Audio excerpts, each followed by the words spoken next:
Nous sommes aujourd'hui à Paris pour la 27e journée pour le match contre Le Havre. Le Havre qui est dans une situation assez étonnante où j'ai l'impression qu'il joue un peu que contre les gros et pour autant qui reste sur 3 défaites sur les 4 derniers matchs. Donc 3 défaites contre des clubs qui étaient plutôt à leur portée et un 0-0 contre Lyon alors qu'ils étaient à 10 contre 11 et même du coup le 5e match qu'ils avaient fait c'était contre Toulouse où ils gagnent à 10 contre 11. Donc en fait j'ai l'impression que quand ils décident de jouer, le Havre c'est très sympa à voir, mais contre les petites équipes où il faut gagner, bizarrement ils ne gagnent pas. Donc à voir ce qu'ils vont faire contre un vrai prétendant au maintien, donc contre le Paris FC. Je vais découvrir Jean Bouin, en tout cas ça a l'air d'être un beau stade. Je vais le découvrir, je sais qu'il y a plusieurs animations, moi j'ai été à Charletti l'année dernière. Déjà j'espère qu'il y aura plus de supporters que l'année dernière, c'était assez compliqué de remplir le stade même avec des places gratuites. Mais là, Jean Bouin, ouais, ça a l'air de se remplir comme ça, quand même parce que c'est de la Ligue 1.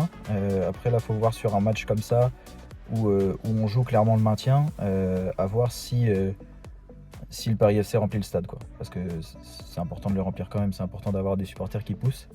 Le Paris FC qui fait du Antoine Kombouaré sur sa forme actuelle, depuis qu'ils l'ont en tant que coach. Je dis ça parce qu'ils n'ont aucune victoire et que ça dépasse jamais les 2 buts par match. Match important pour les 2 équipes. Je ne vais pas vous montrer ce qu'est la ville de Paris, je pense que tout le monde sait, donc je ne vais pas donner d'image. Déjà je vais essayer de me prendre un petit maillot. Les joueurs attendus là ce soir ça va être Kebal, j'espère qu'il joue. Parce que j'ai pris une petite clim à Auxerre moi en disant que je suis pressé de voir Ajorc jouer. Côté Brest, Ludo Ajorc que j'ai envie de voir jouer.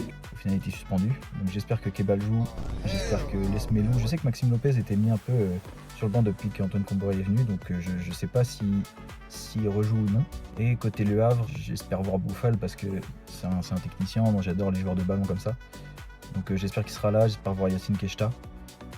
Et c'est quoi en défense qui a l'air de faire une bonne saison de ce que j'ai vu. On va aller voir tout ça.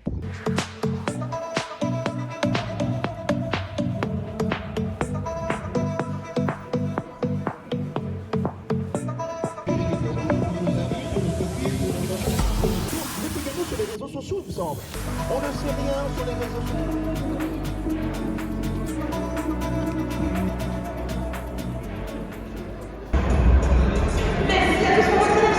Mesdames, messieurs, ils sont là. Merci d'accueillir sur la pelouse les joueurs du Paris. Et voilà, il y a 45 minutes à soirée. Il était le 27-32 de ce côté Dembélé.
1-0 à la mi-temps pour le Paris FC. Première mi-temps globalement très maîtrisée de la part des Parisiens. On a qui ont changé de système. On a eu 2 changements à la mi-temps, ce qui est très rare pour un club, hein, c'est que vraiment ils sont malmenés pour le coup. C'est con parce qu'ils ont un parquage qui est magnifique. Du coup on n'a pas de Kebal qui est malheureusement blessé. Mais on a quand même un Les Melou qui est incroyable, un Moses Simon qui est pour l'instant l'homme du match. Choc offensif, c'est lui qui l'a créé sur son côté. Toutes les offensives dangereuses, ça venait de son côté. Un peu moins de Jonathan Iconé qui arrive à chaque fois faire la différence, mais il se fait bloquer par une deuxième vague de défense havraise. Mais il va falloir beaucoup plus chez les Havrais pour faire une opposition au moins, parce que là on était quasi on était plus proche d'un 3-0 côté Paris FC que d'un 2-1. Et pareil, le milieu avec Matondo et Mounetsi à côté de Les Melou, c'est plus que correct. C'est plus que correct. Franchement, ils peuvent aller chercher un maintien assez facile s'ils continuent avec ce milieu-là.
Entrée en jeu du numéro 6.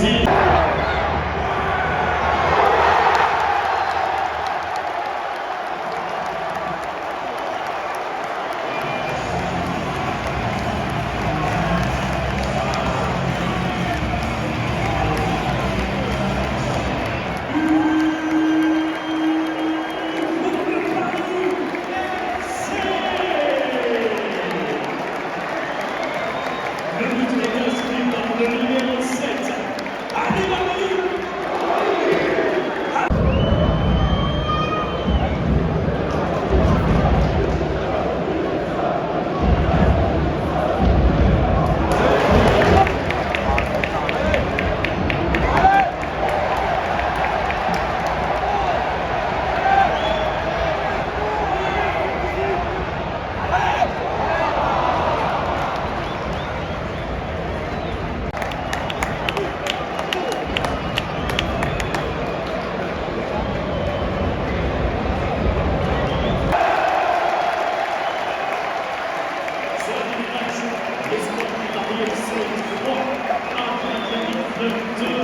La victoire pour le Paris FC.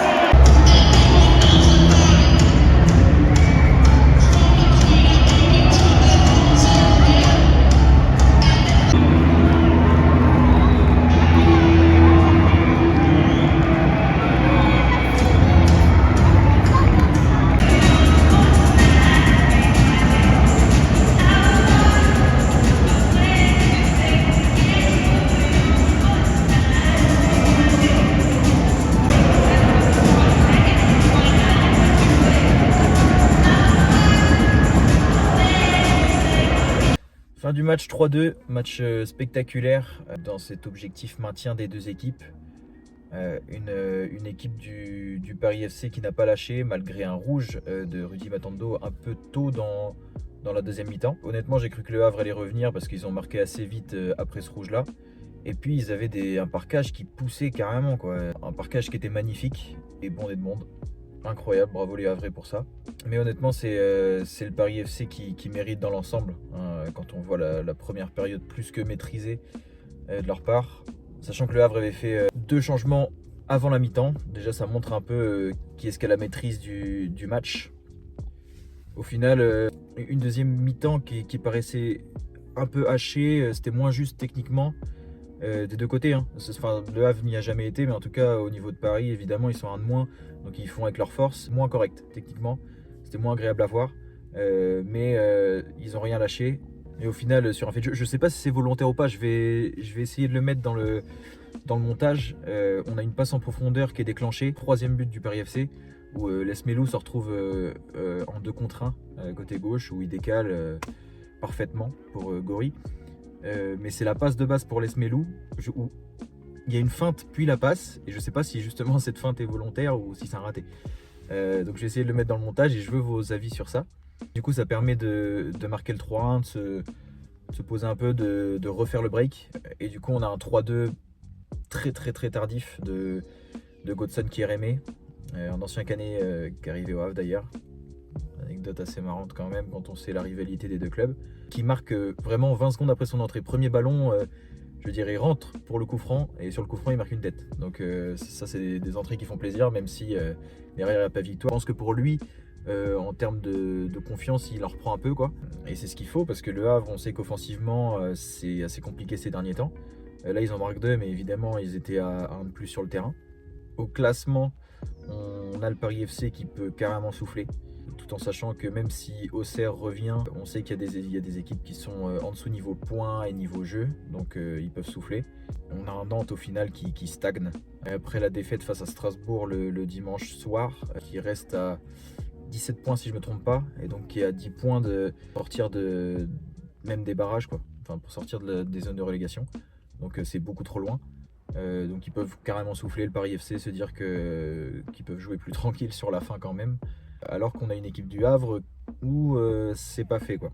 C'est pas fait, et sachant que l'animation offensive n'est vraiment pas bonne de leur côté sur ces derniers matchs, il va falloir améliorer ça pour justement souffler eux aussi, et que le maintien soit assuré.